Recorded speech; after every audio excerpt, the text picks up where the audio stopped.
Good afternoon. In the name of God, the compassionate, the merciful, I will make a brief and clear statement.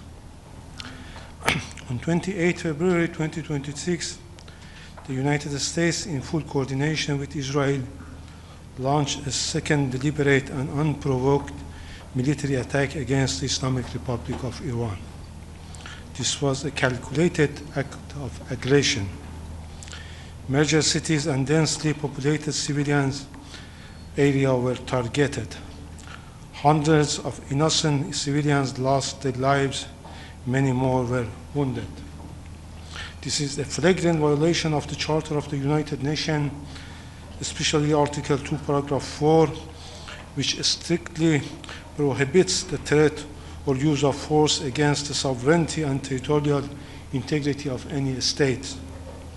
It is a direct assault on the foundations of international law. The Security Council convened an emergency meeting on Saturday. The facts were clear. The aggression was clear.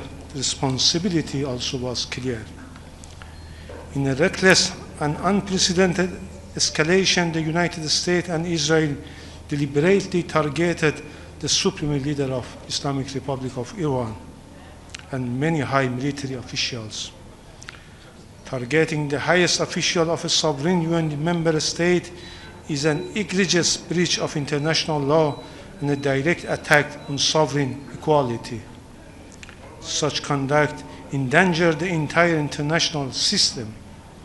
The United States and the Israeli regime are deliberately targeting civilians and civilian infrastructure.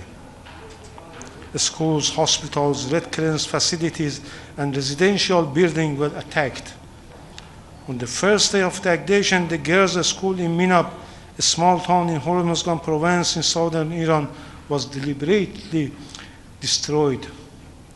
As a result, 165 innocent school girls were martyred. I repeat it, 165 school girls martyred. Their bodies were recovered from a rubble after hours of rescue efforts. On the same day, similar attacks martyred several hundred students in other cities, including eastern Tehran and Abyek in Gazvin province. But just this afternoon, the ambassador of the Israeli regime from this very podium resorted to lies and fabrications, shamelessly denying and ignoring the crimes committed by this regime against children and innocent civilians in Iran. Yesterday, further strike targeted Red Crescent building, Motahari, Gandhi, and Khatam hospitals in Tehran, Abu Zaz hospitals in Ahvaz, 3 emergency checkpoints in Sarab, Chabahar, and Hamadan, as well as residential building in northern Tehran.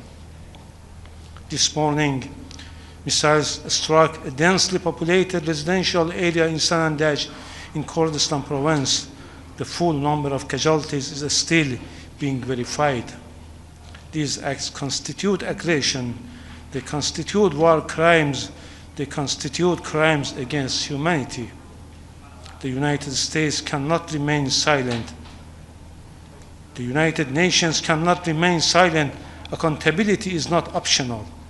It is deeply shameful and hypocritical that only the very first day of its presidency of the Security Council, the United States convened a high-level meeting on protecting children, technology, and education in armed conflict under the agenda item maintenance of international peace and security, while at the same time launching missile strikes against Iranian cities and bombing schools and killing children.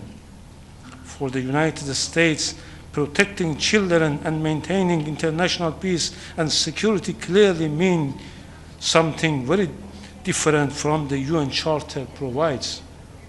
Words about peace and protection cannot cover acts of aggression. Let's make no mistake. There was no imminent threat from Iran. Our nuclear program is exclusively peaceful. We were engaged in serious diplomatic negotiations. For the second time, the United States chose force our diplomacy and violated the Charter. There are no legal grounds that justify this attack. The so-called preemptive attack has no basis in international law. The prohibition on the use of force is absolute, except in self-defense against an armed attack. Iran is exercising its inherent right to self-defense under Article 51 of the Charter. Our response is lawful, necessary, and proportionate. We target only the military objectives of the hostile forces. We don't target civilians. We don't target the interests of neighboring states. Under international law, every state has a duty not to allow its territory to be used for acts of aggression against another state. Member states must exercise due diligence to prevent their territory from being used by foreign forces to attack other countries. Iran does not seek war. Iran does not seek escalation, but Iran will not surrender its sovereignty. The issue before the international community is clear. Can a powerful state attack another sovereign member of the United Nations with impunity? If the answer is yes, then the Charter is meaningless.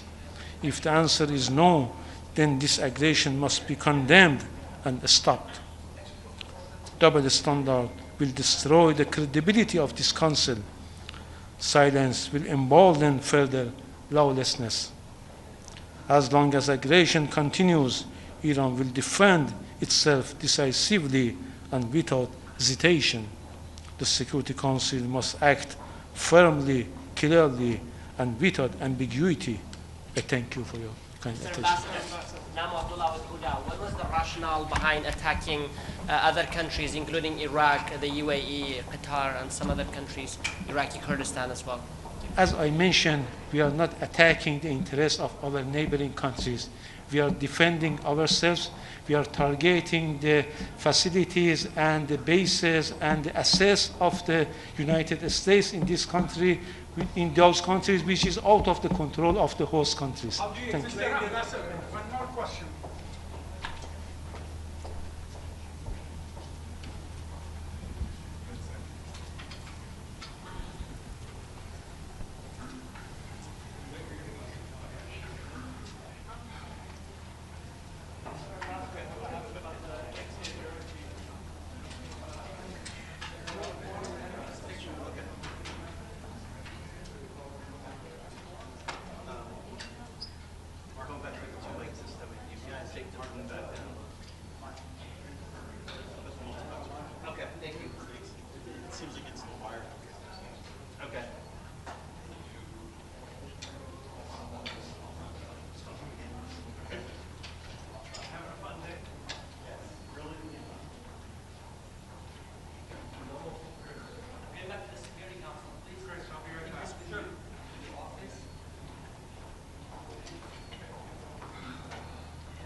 One, two, three, 1, 2, 3. 1, 2, 3, ABC.